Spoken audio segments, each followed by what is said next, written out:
자, 그 다음 이제, 이러한 이제 AI 데이터 센터의 보조 전력원으로서 당장에 지금 좀 빨리 설치할 수 있는 것을 중에 하나를 우리가 재생에너지, 신재생에너지 쪽으로 보고 있고, 그런 부분들이 이제 온사이트에서 만들어졌을 때에 좀 약점을 보완하려면 이 ESS가 필요하다라는 것은 이야기를 많이 나눴던 내용들입니다.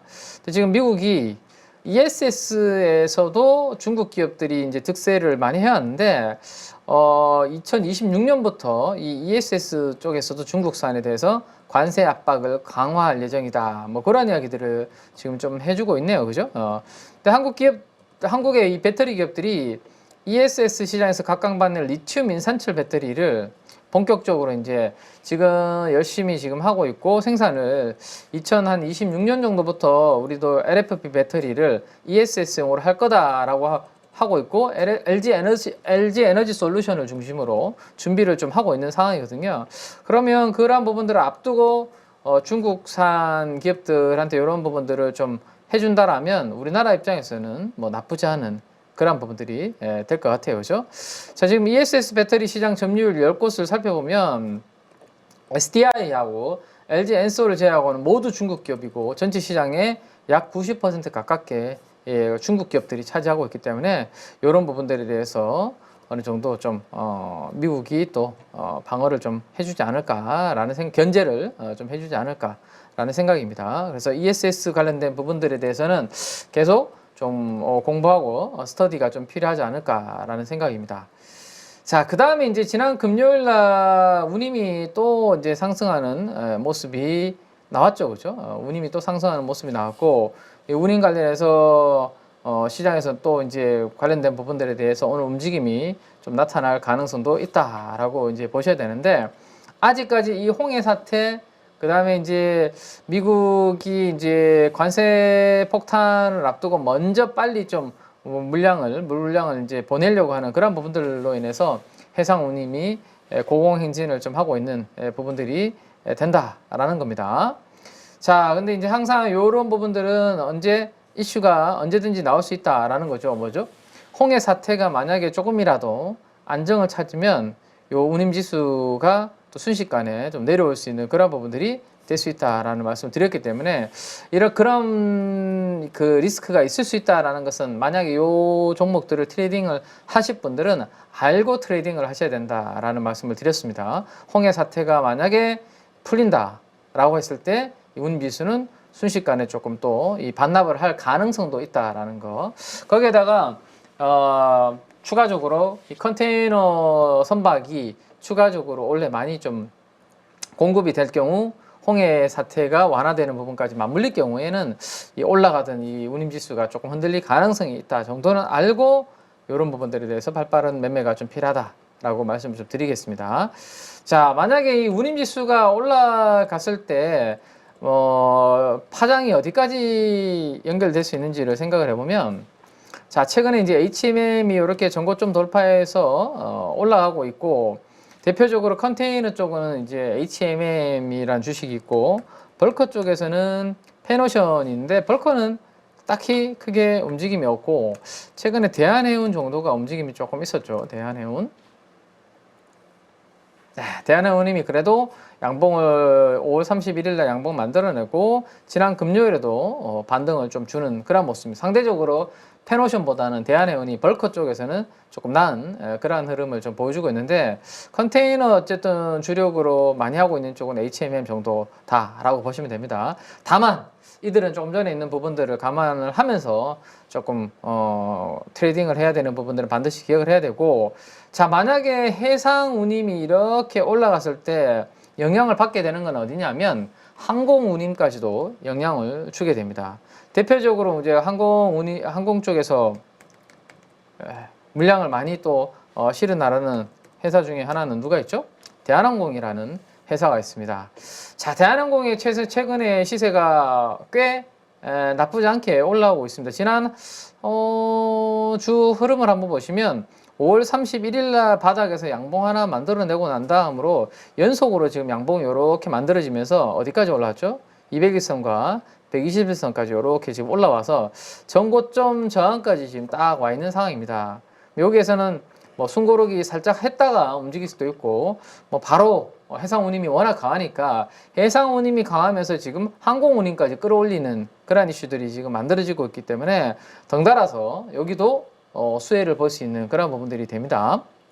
자, 그래서 대한항공이 최근에 기간 수급이 5일 연속으로 들어오는 부분은 유가도 안정을 찾고 있지만 방금 말씀드렸던 항공 물류 운임 자체가 지금 올라가는 그러한 부분들이 좀 있다라는 것을 염두를 좀 해두실 필요가 있을 것 같습니다.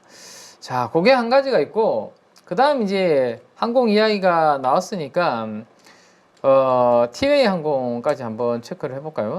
티웨이 항공. 네. 자, 티웨이 항공도 뭐 주가는 크게 오른 게 없는 상태에서 금요일 날 한 3%에서 4% 정도 양봉을 하나 만들어냈고, 외국인 수급이 지난 금요일에는 아주 강하게 들어왔네요. 그죠? 60만 주 정도의 외국인 수급이 들어왔고, 지분율이 2%를 돌파하는 그러한 그림이 나왔습니다.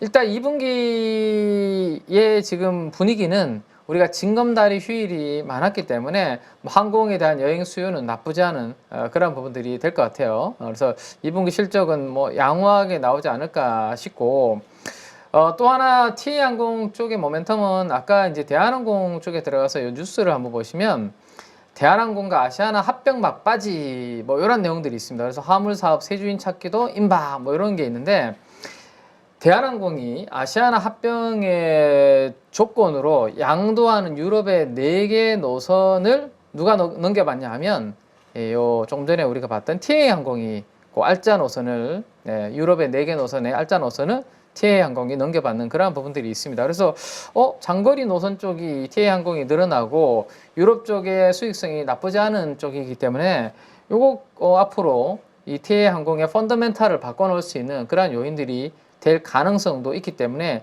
시장에서는 항공주 중에서 좀 작은 종목 LCC 쪽에서는 티웨이항공에 대한 스터디를 하시는 분들도 있다라는 것을 참고로 보시면 될 것 같고, 지금 주가 위치는 뭐 공부를 좀 해볼 만한 위치죠. 그죠? 주가 뭐 다른 종목들 업종 요즘 주도 테마 대비해서는 주가가 크게 오른 거 없고 200선과 121선에서 이렇게 양호하게 눌림목을 받은 상태에서 앞으로 유럽 쪽의 4개 노선에서 이 회사의 덩치를 어떻게 키울 수 있을 것인지 그 부분을 한번 지켜봐야 되지 않을까 싶고요. 그 다음에 이제 LCC 쪽에서 하나 더 본다면 에어부산 정도? 네, 에어부산도 전저점까지 주가가 이렇게 내려와서 빠져있는 상태입니다. 위치는 뭐 그렇게 부담스럽게 크게 없는 그러한 상황인데 모멘텀이 이제 좀 필요한 그러한 구간인데 수급도 딱히 아직까지는 그렇게 강하지 않은 상황입니다. 다만 시가총액이 상대적으로 다른 항공주들 대비해서는 조금 3천억 정도면 크게 시총이 부담스럽지 않은 그러한 부분들이 된다라고 보시면 될 것 같아요.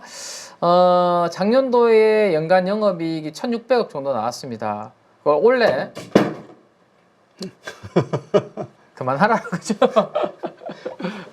작년도에 한 1,500억 정도 연간 영업이익 나왔는데 원래 최소 1,500억에서 잘 나오면 2,000억 정도의 영업이익을 기대할 수 있다라는 증권사 리서치의 예상이 있습니다. 근데 시가총액이 3,000억인데 1,500억에서 2,000억 정도 이익이 나온다라면 물론 항공주도 상당히 이제 민감한 산업입니다. 유가에도 민감하고 그다음에 경기에도 민감하죠. 결국엔 돈이 좀 있어야지 여행도 가고 비행기 한 번 타고 2번 타고 3번 타는데 그게 안 되면 쉽지 않은 부분이고 경쟁도 LCC 쪽은 좀 치열하기 때문에 무조건 저평가됐다라고 보기는 좀 어렵지만 만약에 대한항공이 항공 화물 운임을 이슈로 좀 움직임이 나타나고 그 다음 후발주자로 티웨이항공이 또 유럽 노선 관련된 모멘텀을 움직여주고 이렇게 좀 레벨업이 좀 된다라면 상대적으로 그러면 좀 싼 거 찾게 되면 여기까지도 시장에서는 좀 볼 수도 있다 정도까지 한번 체크를 해두시면 되지 않을까 싶네요. 지금 당장 뭐 트레이딩 하기보다는 항공주들의 움직임이 그렇게 순차적으로 만약에 나타났을 때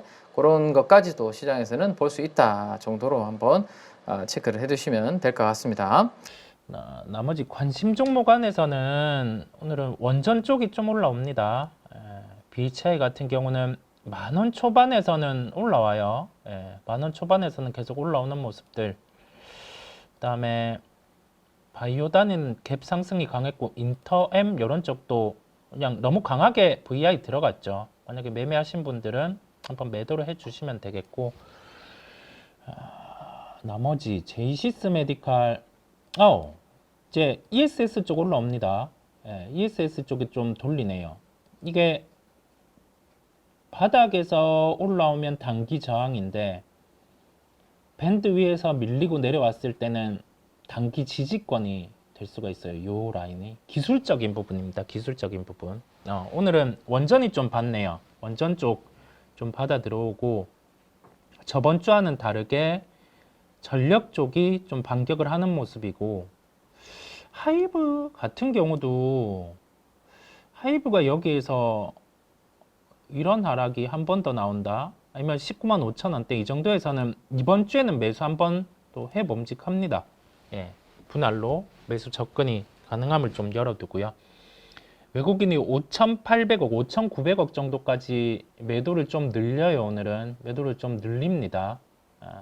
시장은 저번 주 강했던 쪽은 조금 반대로 좀 흘러갈 수 있고요. 시가총액 상위주들 보면 균등하게 오늘은 좀 조정이 나와요. IT는 상대적으로 시장 대비해서 강하고요. 자동차 같은 경우도 그런데 시장 대비 약한 쪽이 화장품, 아모레퍼시픽 4.7%, 네, 4.7%. 그다음에 삼성 SDS, 네, 소프트웨어 쪽 금리의 영향을 좀 민감하게 받죠. 3% 정도 하락. 물산도 3%가 하락합니다. 네, 물산도 3% 하락. 중기 추세 근처까지 와 있네요, 우선은. 그다음에 밸류업 쪽, 그다음에 2차 전지 저번 주에 강했던 셀 소재 같이 좀 밀리고요. 코스닥 시장 같은 경우도 시가총액 상위 우선 에코프로 BM 3.6% 정도. 금요일 거래 모습은 좋았습니다, 우선. 그래서 여전히 관심은 유지. 네. 추세 반전이 이루어진 거 인정. 네. 데이터 같은 경우로 확인됐고, 그러면 이번 주에 가격 조정이 어느 정도까지 들어오는지를 한번 보는 겁니다. 이게 만약에 20만 원 초반까지 가격 조정 들어오면 매수를 해볼 수는 있어요. 바뀐 거는 금리. 근데 금리 톤이 너무 강하게 10년물 국채가 하루 만에 바뀌었다 보니 성장주들은 또 털이 좀 깎이는 흐름이 나타나고 있습니다. 주성 엔지니어링이 한 4% 정도 조정. 이것도 거래는 잘 터트려 놨고요. 그러면서 이 저항권에 좀 바로 들어왔다 보니까 거래 없이 이 윗꼬리선에 들어오다 보니 이때는 바로 치고 나가야 되는데 못 치고 나가니 우선은 요 가격대는 지킵니다. 지금 이거를 배제하는 게 아니라 볼 수 있는 거예요. 이 종목 같은 경우도 볼 수 있는 경고. TCK가 한 2.9% 정도 조정, 알테오젠 또 2% 정도 조정, 자연스럽게 있을 수 있는 조정입니다. 왜냐하면 금리 영향을 받기 때문이에요. 금리 영향을 받기 때문이고, 프로그램 쪽 한번 볼게요. 프로그램 매도 강도는 그리 강하지는 않아요. 지금 프로그램 매도 강도는 그리 강하지 않는데, 한번 보면 프로그램 매매 놓고 보면 오늘은 SKC가 15만 원대 안착을 해주는 흐름. 와, 신고가네요. 신고가 흐름이 나오고 있고, 이게 어떤 수급이 좀 붙은 것 같습니다. 어떤 수급, 개인 수급 쪽인데 수급으로 좀 땡기는 것 같아요. 이쪽은 땡기는 것 같고, 오늘은 ESS, 그다음에 에너지인데 우리가 봤던 뭐 변압기나 이쪽에서 파생된 에너지 쪽이 오늘 좀 강하고요. 프로그램 매매도 그쪽이 좀 들어와 주는 모습입니다. 오늘은 매도는 시총 상위죠. 우선은 IT 쪽. 왜냐하면 시장을 우선은 내다 팔다 보니까 선물 같은 경우에 매도를 중심으로 프로그램 매매 중심은 우선 삼성전자, 그다음에 밸류업 쪽 일부 이렇게 추례가 되고 있습니다. 코스닥 쪽 보면 코스닥도 비슷하네요. 화장품 일부, 그다음에 원전, 에너지 이런 쪽이 들어오고 있고, 매도는 2차 전지, 에코프로 BM, 젤시스 메디칼 갭 뜨니까 매도 자연스럽게 나오는 거고, 태성 같은 경우도 우선은 프로그램 매도 나오기는 한데 이쪽은 실체가 있는 것으로 우선은 인정하고 가는 겁니다. 인정하고 가는 거고, PSK 홀딩스 여전히 뭐 갈 길을 가죠. 오늘 같은 경우도 갈 길을 가는 모습들. 28포인트 정도, 거래소는 1% 정도 밀리고 코스닥은 0.3% 정도 밀립니다. 네. 종목들 반도체 쪽 같은 경우는 종목 빠져있는 종목들은 계속 좀 주시하셔야 되겠습니다. 디램 랜드도 한 분기 정도 뒤쪽으로 봤는데 이게 생각보다 막 선당 공정 얘기도 많이 나오고 실적이 생각보다 빨리 돌 것 같아요. 그래서 만약에 장비주들이 또 빠져요. 이게 빠져서 요런 레벨들 뭐 한 34,000원대 이렇게 들어오면 그냥 좀 기계적으로 사서 대응하는 것도 방법입니다. 그거를 해줘야 돼요. 예. 그거를 해줘야 되는 게 실적 보고 여기에서 주가는 안 빠질 거기 때문에 그거를 해주시면 되겠고, 오늘은 종목이 너무 따로 노는 느낌인데요. 몰리는 쪽은 몰리고 아닌 쪽은 좀 소외되고, 예. 원전이 좀 몰리네요. 원전 자화전자가 우선 올라옵니다. 예. 왜냐면 이제 개발자 회의 발표를 하죠. 올라오는데 저는 생각보다 좀 저번 주에도 말씀드리곤 했는데 개발자 회의 쪽이 생각보다 좀 약하다는 생각이 있어요. 예. 약하다는 생각이 있다 보니까 관련주들은 그냥 아예 차라리 그 이벤트 끝나고 뒤에 가격 메리트 들어왔을 때 보는 걸로, 뭐 BH 같은 경우도 그렇고, 예, 자화전자는 미리 빠지긴 했지만 그래도 좀 끝나고 보는 걸로 생각하고 있습니다.